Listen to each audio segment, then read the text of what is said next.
Hello, hello, hello. Happy Tuesday. It's a gross Tuesday, but an important Tuesday. It's voting day here in New Hampshire.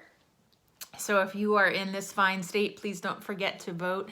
Exercise your right that so many in the world are not given. So definitely go out to vote.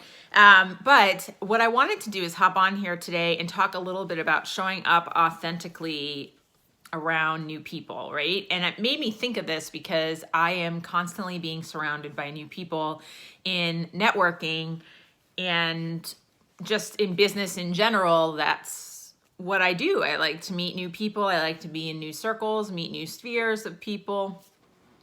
And that's just generally what I spend a lot of time doing.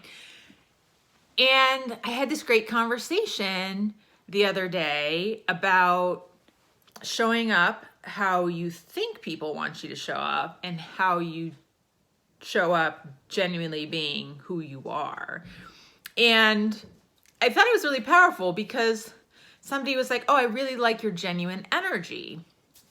And I had to stop and think to myself, I'm like, I wonder what that is.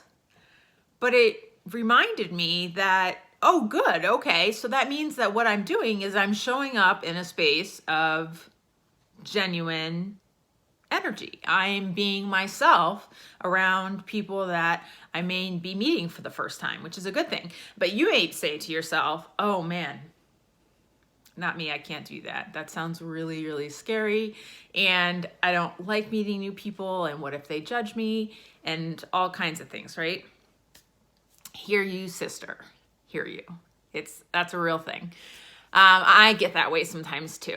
I get very, very nervous.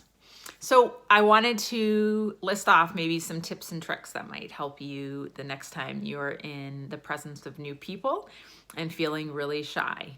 So the first one I would say is before you get inside, I would practice exactly how you introduce yourself. And that may sound silly, but it really comes from a place of confidence, right? I find that when I have to say things that make me nervous, if I've practiced them a little bit, I can feel some confidence. There's some memory behind it, and I go in swinging.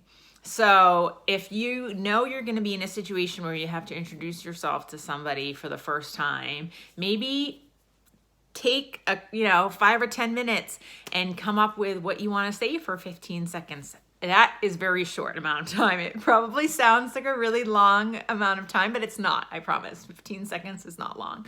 It's just enough to get out your name, who you are, and maybe why you're there, maybe. But just go ahead and practice that for a little bit.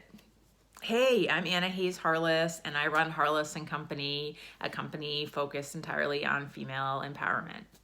That's my 15 seconds.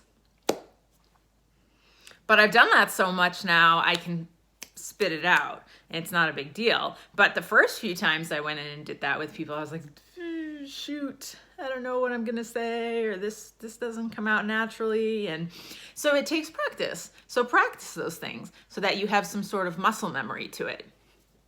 And the second thing I would say is that, and this tip was given to me by somebody that I greatly look up to in the business world and just in life in itself. I think that she's an amazing human being, but she told me that 50% of the room you're walking into feels as terrified as you are, and 50% of the room is overly egotistical, thinking they have nothing to learn from the situation.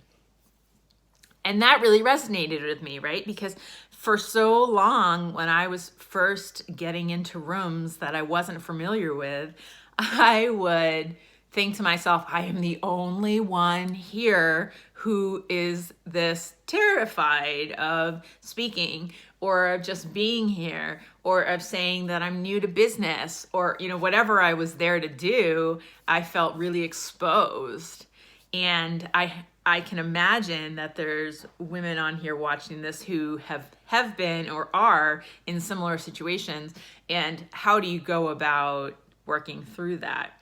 So that's a tip. And that has helped tremendously. Like yesterday I had a meeting And I remembered that to myself, and it went flawlessly.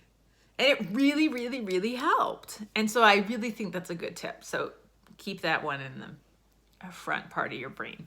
And then the third tip I was going to say is before you go in, again, is to remind yourself that it's not that big of a deal. And this is really, really crucial. It's not that big of a deal, right? So I think so often we place these really overarching, let me say it a different way.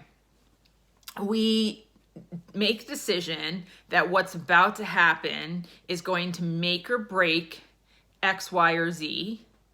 And so it has to go a certain way, or else we are a failure, our business sucks, we're not going to make any money, where's our next client coming from, any number of things. I'm not going to be able to find any work because if these guys don't hire me, there's no way I'm going to be hireable anywhere else. You know, you can apply this to any situation, trust me, because I have on a personal and professional note. So making things into a much bigger deal than they necessarily are is a very real thing. However, you want to make sure you're not doing that, because if you're doing that, then what you're doing is simply giving your brain a reason to put pressure on yourself and get into that fight or flight mentality when it's not necessary.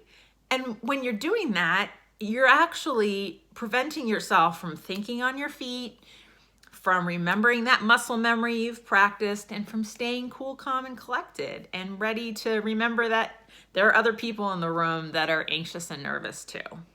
And that all of it is perfectly normal. It is all perfectly normal. So just remember those key points, and you can walk into any room confident, ready to slay the day. So I hope this helped. Please leave a comment below. If there's ever anything you think of that you would love a video on, happy to do it. I pop on here a couple times a week. Yeah. All right. Happy Tuesday. Have a great rest of your day, and I will see you tomorrow.